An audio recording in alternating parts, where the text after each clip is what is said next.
हमारी खास पेशकश धन दौलत। मैं हूं साक्षी बत्रा। क्या आप रिटायरमेंट के लिए तैयार हैं? नहीं, ये जरूरी नहीं कि आप 60 वर्ष के होने जा रहे हो सिर्फ तभी आपको रिटायरमेंट के लिए तैयार होना चाहिए। क्या आप नहीं चाहते कि जैसी लाइफस्टाइल आपकी आज है रिटायरमेंट के बाद भी आप वैसे ही जी पाएं? पैसे खर्च करने की कोई टेंशन ना हो, डे टू डे एक्सपेंसेस के अलावा भी आपके पास अपने शौक पूरे करने के लिए पर्याप्त पैसा हो। तो इसके लिए रिटायरमेंट की प्लानिंग आपको अभी से शुरू कर देनी चाहिए। कैसे बताएंगे वो आज के हमारे खास मेहमान, पर सबसे पहले देखिए ये खास रिपोर्ट।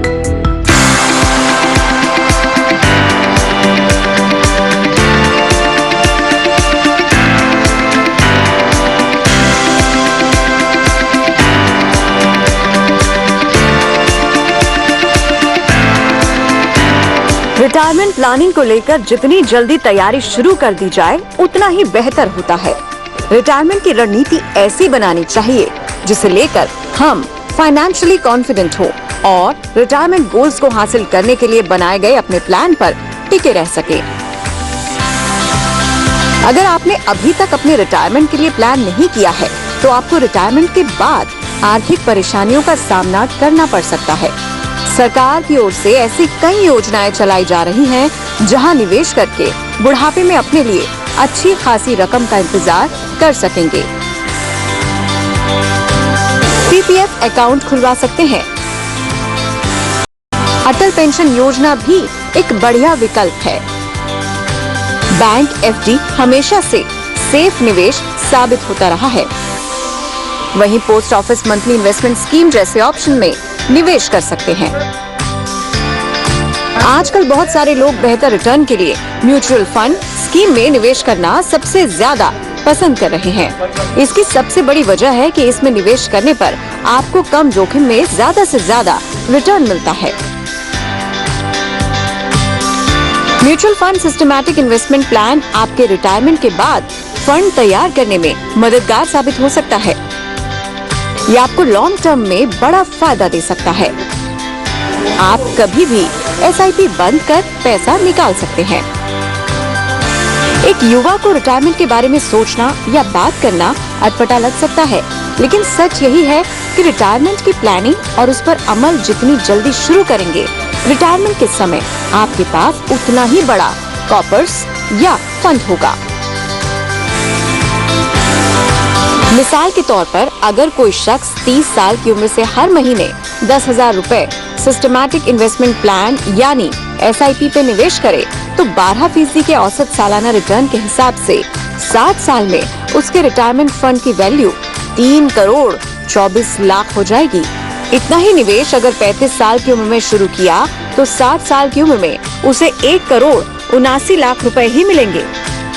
यानी महज 5 साल की देरी रिटायरमेंट फंड की रकम को तकरीबन आधा कर सकती है। अगर रिटायरमेंट की प्लानिंग करने में आपसे देर हो गई है तो घबराने की जरूरत नहीं है। जब जागे तभी सवेरा वाली कहावत जरूर सुनी होगी आपने। आप अभी से अपनी कोशिश शुरू कर सकते हैं। इससे आपको उतना फायदा भले ही ना मिले जितना बरसों पहले शुरुआत करने पर मिल सकता था, लेकिन निराशा में हाथ पर हाथ धरकर बैठने से बेहतर है कि एक सुरक्षित और सुखद रिटायरमेंट के लिए फौरन कदम उठाया जाए। Bureau report, good news today. और अब स्वागत करते हैं हमारे खास मेहमान का। हमारे साथ आज के खास मेहमान जुड़ चुके हैं, जाने माने फाइनेंशियल प्लानर हर्षवर्धन रुंगटा जी। स्वागत है हर्षवर्धन जी आपका इस खास शो पर। अब अक्सर देखा जाए तो हम लोग ये भूल जाते हैं कि इस देश में जहां कपड़ों से लेकर गाड़ी और घर तक का लोन मिलता है, लेकिन रिटायरमेंट के लिए कोई लोन नहीं मिलता। इसके लिए आपके पास सब्सटैंशियल अमाउंट होना ही चाहिए रिटायरमेंट के लिए। तो सबसे पहले हर्षवर्धन जी हमारे सभी दर्शकों को ये बताइए कि रिटायरमेंट प्लानिंग आखिर बेहद जरूरी क्यों है? और साक्षी, आपने सही कहा कि रिटायरमेंट के लिए कोई लोन नहीं होता। इनफैक्ट ये जो रिटायरमेंट का जो पूरा पीरियड है वो आपको खुद से ही फंड करना होता है। मैं आपको एक जरूरी क्यों है उसके बारे में बता दूं। आज की तारीख में अगर हम देखेंगे एक इंसान की जो कमाती हुई उम्र है उसके अगर हम टाइम स्पैन देखेंगे कितने साल वो काम करने वाले, करीबन 25 से 30 साल एक इंसान काम करता है। और आज की तारीख में लाइफ एक्सपेक्टेंसी धीरे धीरे बढ़ती जा रही है। तो पोस्ट रिटायरमेंट आप जितने साल जीवित रहेंगे वो भी करीबन 25-30 साल के बराबर होने लग गया। तो आप ये नोटिस करेंगे जितने साल आप काम करते हैं उतने ही साल आपको पोस्ट रिटायरमेंट का पीरियड निकालना है। आज की तारीख में जब लोगों की इनकम आती है हाथ में, तब हम देखते हैं कि कई बार हमें महीने के खर्चे निकालने भारी पड़ जाते हैं, वो मंथ खत्म होने लग जाता है, पैसे नहीं बचते। पोस्ट रिटायरमेंट आपकी जब इनकम खत्म हो जाएगी, तब आप अपने खर्चे कैसे निकालेंगे वो आपको आज से ही सोचना होगा और फिर आप रिटायरमेंट की प्लानिंग कर पाएंगे। बिल्कुल, आपने बेहद इंपॉर्टेंट बात यहाँ पर बताई है। तो आखिर कितने पैसों की जरूरत होगी रिटायरमेंट के लिए, ये कैसे कैलकुलेट किया जाए? रिटायरमेंट के लिए क्या अभी से ही मंथली सेविंग्स अगर करनी होंगी तो वो कितनी होंगी, ये भी हमारे दर्शकों को समझाइए। वेल, ये एक उदाहरण के साथ मैं आपको बताता हूँ ताकि एक अंदाजा आ जाएगा कि हम किस नंबर्स की बातें कर रहे हैं। तो मान लीजिए एक इंसान है, 30 साल की उम्र है, आज प्रेजेंट एज उनकी 30 साल की है, रिटायरमेंट एज उनकी 60 साल की होगी, 60 ईयर्स में वो रिटायर होंगे, और हम एक लाइफ एक्सपेक्टेंसी अगर 80 साल तक की एक्सपेक्ट करते हैं, तो अगर इन्फ्लेशन को हम 7% लेते हैं, जो खर्चा आपका आज 30,000 रुपए मान लीजिए आपकी करंट एक्सपेंसेस हैं, तो रिटायरमेंट पे अगर क्या हम इन्फ्लेट करते हुए देखें, आपको एक कॉर्पस जो 60 साल की उम्र में चाहिएगा वो करीबन 4.5 करोड़ रुपए का चाहिएगा। तो 30,000 रुपए का महीने का खर्चा जो आज की तारीख में है, इन्फ्लेशन को ध्यान में रखें, 60 ईयर्स की उम्र में आपको 4.5 करोड़ रुपए का कॉर्पस चाहिएगा। अब इस कॉर्पस को आप इकट्ठा कैसे कर सकते हैं? लगता बहुत बड़ा अमाउंट है, लेकिन अगर आप सही से इन्वेस्ट करें और कॉर्पस अपना बनाना शुरू करें, और अगर आप equity as an asset class choose करते हैं, तो करीबन आपको हर महीने की 9,000 रुपए इन्वेस्ट करना है, तो आप अपना कॉर्पस इकट्ठा कर सकते हैं। बिल्कुल, जैसे ही आपने 4 करोड़ बताया तो मेरी आंखें तो ऐसे चौंक गई थी कि ये 4 करोड़ रुपए आखिर आएंगे कैसे, और वो भी एक ऐसे समय पर जब आपके पास कोई सोर्स ऑफ इनकम ना हो। तो अब इन पैसों को निवेश कहाँ करना है? आपने बहुत ही सरलता से बताया कि उस बड़े कॉर्पस को एकदम से ना सोचिए, हर महीने 9,000 रुपए के हिसाब से भी अगर आप सोचेंगे तो उसे निवेश अब कहाँ करना है? क्या ये इसके लिए कोई रिटायरमेंट प्लान चुनने होंगे, म्यूचुअल फंड्स चुनने होंगे, और या फिर जैसे आपने बताया स्टॉक मार्केट्स में निवेश करना होगा? वेल, देखिए साक्षी, आप ना जब लॉन्ग टर्म के लिए इन्वेस्ट करते हैं, उसका एकमात्र ऑब्जेक्टिव होता है कि आपको महंगाई दर से ज्यादा कमाना है। तो आपके पैसे अगर इन्फ्लेशन से ज्यादा नहीं कमा रहे हैं, तो आपका सेविंग्स और इन्वेस्टमेंट करने का कोई फायदा नहीं है। और महंगाई दर से कमाने का ऑप्शन कहाँ मिलता है? वो सिर्फ एक इक्विटी ही एक एसेट क्लास है जो आपको ग्रोथ इन्वेस्टिंग दे सकता है। क्योंकि लंबा नजरिया है, इक्विटी का रिस्क और वॉलेटिलिटी जो है वो न्यूट्रलाइज होती रहती है। तो एसआईपी के जरिए शुरू करें, हर महीने इन्वेस्ट करें, और लंबी अवधि के लिए करेंगे तो मार्केट की वॉलेटिलिटी एडजस्ट हो जाती है और आपको इन्फ्लेशन बीटिंग रिटर्न्स मिलता है। तो मेरी राय ये रहेगी कि आप इक्विटीज में इन्वेस्ट करें। अगर आप मार्केट से कंफर्टेबल है, खुद करें, या तो म्यूचुअल फंड का जरिया लें। रिटायरमेंट पर्टिकुलरली पर्सनली मुझे बहुत अच्छे नहीं लगते जो इंश्योरेंस कंपनीज ऑफर करती है। एनपीएस फिर भी ठीक है, लेकिन अगर आप एक इक्विटी म्यूचुअल फंड के जरिए लंबी अवधि में एक रिटायरमेंट कॉर्पस इकट्ठा कर सकते हैं तो ज्यादा बेटर होगा। इस चर्चा को आगे भी बढ़ाएंगे, लेकिन उससे पहले अगर आप ऑलरेडी रिटायरमेंट ले चुके हैं या फिर आपके घर में कोई रिटायर होने वाला है, तो वो काफी उलझनों से गुजर रहे होंगे कि आखिर कैसे रिटायरमेंट का पैसा कहां पर लगाएं जहां रिटर्न्स के साथ साथ सुरक्षा का भरोसा भी हो। तो ये सब जानने के लिए देखिए ये खास रिपोर्ट।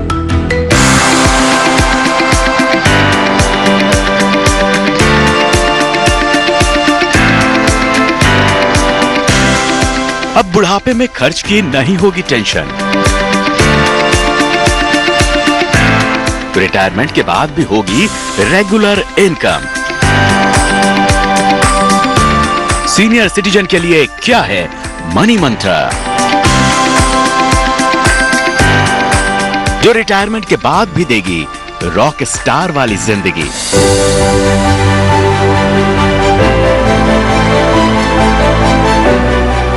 दरअसल जीवन में रिटायरमेंट हर नौकरी पेशा व्यक्ति के लिए एक अहम पड़ाव होता है। हर किसी की इच्छा होती है कि रिटायरमेंट के बाद की जिंदगी आराम से कटे। परिवार और बच्चों की जिम्मेदारियों से मुक्त होकर सुकून भरी जिंदगी जीने के लिए जरूरी है कि आप सही फाइनेंशियल प्लानिंग करें ताकि रिटायरमेंट को अच्छे से एंजॉय कर सकें। सबसे पहले यह पता होना चाहिए कि महीने के खर्च के लिए एक तयशुदा रकम की जरूरत होती है। इसके लिए रेगुलर इनकम चाहिए। अगर कोई इमरजेंसी आ गई तो उसके लिए भी फंड रखना होगा। मेडिक्लेम की भी सुरक्षा चाहिए ताकि मुश्किल घड़ी में खर्च आपका बजट न बिगाड़ दे। लिहाजा जानकारों का कहना है कि रिटायरमेंट के बाद महीने के खर्च को पूरा करने के लिए एक निवेश प्लान तैयार करना होगा। फंड का कुछ हिस्सा मंथली इनकम प्लान में निवेश करें। जानकारों का मानना है कि मेडिकल इमरजेंसी जैसे हालात से निपटने के लिए मेडिकल इंश्योरेंस जरूर लें। साथ ही अपने फंड का कुछ हिस्सा सरकारी योजनाओं में निवेश करें। दरअसल रिटायरमेंट के बाद सबसे बड़ा कंफ्यूजन होता है कि पीएफ और ग्रेच्युटी से मिला पैसा कहां निवेश करें, जिससे नियमित आय तो मिले ही साथ ही टैक्स का भी बोझ कम पड़े। ज्यादातर वरिष्ठ नागरिक रिटायरमेंट के बाद किसी ऐसी स्कीम में पैसा नहीं लगाना चाहते जो बहुत ज्यादा रिस्की हो। सीनियर सिटीजन्स की कोशिश होती है कि वो ऐसी ही स्कीम में पैसा लगाएं जिसमें बेहतर रिटर्न के साथ पैसा डूबने का खतरा बिल्कुल ना हो।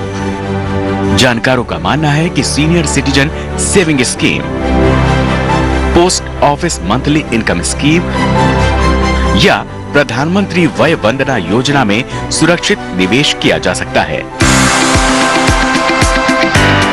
अगर माता पिता का पब्लिक प्राइवेट फंड यानी पीपीएफ अकाउंट है जो 15 साल की अवधि के पूरा होने पर मैच्योर होने वाला है, तो आप उन्हें 5 साल के ब्लॉक एंड पीरियड में निवेश कर उसे जारी रखने का सुझाव दे सकते हैं। रिटायरमेंट के बाद महंगाई दर को भी ध्यान में रखना होगा, लिहाजा ज्यादा रिटर्न के लिए अगर थोड़ा जोखिम उठाने की सोचते हैं तो म्यूचुअल फंड के डेट, इक्विटी और हाइब्रिड स्कीम में निवेश किया जा सकता है। अपने भविष्य को लेकर सकारात्मक होना अच्छी बात है, लेकिन ये अनुमान लगाना भी व्यवहारिक है कि आपके जीवन में आगे कुछ ऐसी बाधाएं आ सकती हैं जहां आपको पैसों की जरूरत पड़े।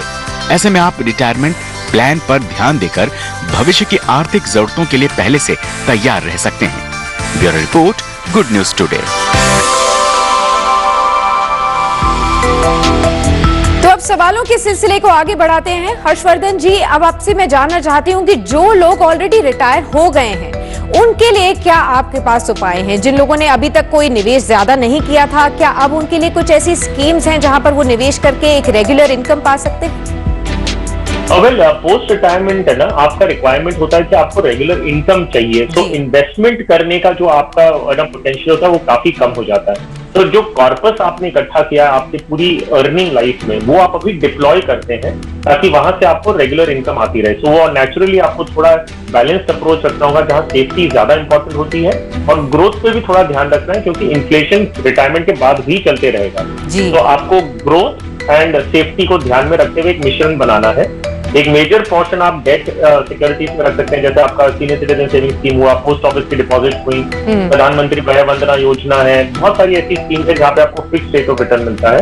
और थोड़ा पोर्शन आपको ऐसे लगाना होगा जहाँ पे थोड़ी ग्रोथ पोटेंशियल भी हो, ताकि इन्फ्लेशन को आप बीट कर सकते हैं पोस्ट रिटायरमेंट में। जी, साथ ही मैं आपसे ये जानना चाहती हूँ कि अगर जिनके पास पीएफ और ग्रेच्युटी का पैसा एक साथ अब आया है 60 साल के बाद, तो उनको ये पैसा कहाँ लगाना चाहिए जिससे टैक्स भी बचे?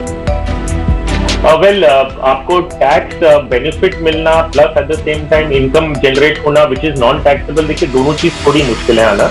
हालांकि हम एक हाइब्रिड फंड में अगर म्यूचुअल फंड से इन्वेस्ट करते हैं और वहाँ SWP लेते हैं, थोड़ा फायदा वहाँ होता है, ये दोनों चीज का। लेकिन जैसे मैंने कहा कि अगर कोई इन्वेस्ट करना चाह रहा है, एक प्राइमरी पोर्शन उनका जाना चाहिए फिक्स रिटर्न इंस्ट्रूमेंट्स में, जैसे सीनियर सिटीजन सेविंग स्कीम हो गया, प्रधानमंत्री वय वंदना योजना हो गई, RBI के फ्लोटिंग रेट बॉन्ड्स हो गए, पोस्ट ऑफिस की टाइम डिपॉजिट MIS हो गई।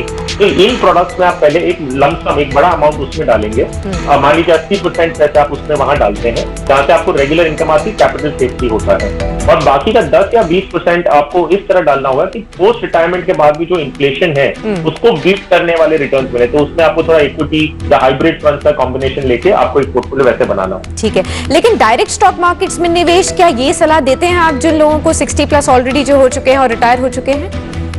तो जो 60 प्लस हैं, अगर वो मार्केट को समझते हैं और उनकी पोर्टफोलियो में जरूरत है, तो डेफिनेटली वो इक्विटी में इन्वेस्ट करेंगे। सिर्फ ये है कि अगर आप मार्केट की चाल खुद समझ सकते हैं, उसे ट्रैक कर सकते हैं, तो आप डायरेक्ट इक्विटी में करेंगे। अगर नहीं समझ सकते लेकिन इक्विटी में करना है, तो म्यूचुअल फंड का जरिया अपनाएंगे, ताकि पैसे इक्विटी में लग रहे हैं लेकिन उसे मैनेज कोई और कर रहा है, जो प्रोफेशनल फंड मैनेजर है। तो ये एक मिथ है कि जो रिटायर हो जाते हैं वो शेयर्स में नहीं लगा सकते। वो लगा सकते हैं मोस्ट सर्टेनली, लेकिन सोच समझ के और ध्यान से अपनी रेगुलर इनकम को पहले सिक्योर करिए और फिर बाकी के पैसा पे इक्विटी में लगाएं। एक आखिरी सवाल ये भी था, क्योंकि कई लोग अब इस ट्रेंड में आ गए हैं कि हमें अर्ली रिटायरमेंट चाहिए, 40 के साल पर हमें रिटायर हो जाना है, 9 to 5 की जॉब अब नहीं करनी है, अपने हॉबीज को फॉलो करना है। उनके लिए आपकी क्या सलाह होगी?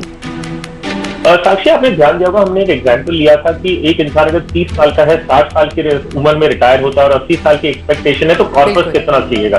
तो हमने एक कैलकुलेशन 30,000 रुपए महीने के खर्चे को देखते हुए हमने 4.5 करोड़ पे लाया था कि 4.5 करोड़ की रिक्वायरमेंट है। अगर यही चीज अगर एक इंसान पहले रिटायर होता है, मान लीजिए 60 साल की उम्र में रिटायर नहीं होकर 40 की उम्र में रिटायर होते हैं, उन्हें ये समझना है कि ये कॉर्पस अभी उनके लिए और ज्यादा हो जाएगा, क्योंकि उनकी retired life is going to be longer. कि वो 40 साल की उम्र से और रिटायर्ड लाइफ जो पहले 20 साल से अब 40 साल की हो जाएगी, तो वो बिना इनकम अर्निंग पीरियड में आपको और सस्टेन करने के लिए कॉर्पस इसका डबल चाहिएगा। तो 9 करोड़ रुपए इकट्ठा करना है। तो रिटायर आप तभी हो सकते हैं जब आपकी रिसोर्सेज आपके सामने। बहुत बहुत शुक्रिया हर्षवर्धन जी, हमारे साथ इस खास शो पर बने रहने के लिए और इन तमाम सवालों के जवाब देने के लिए।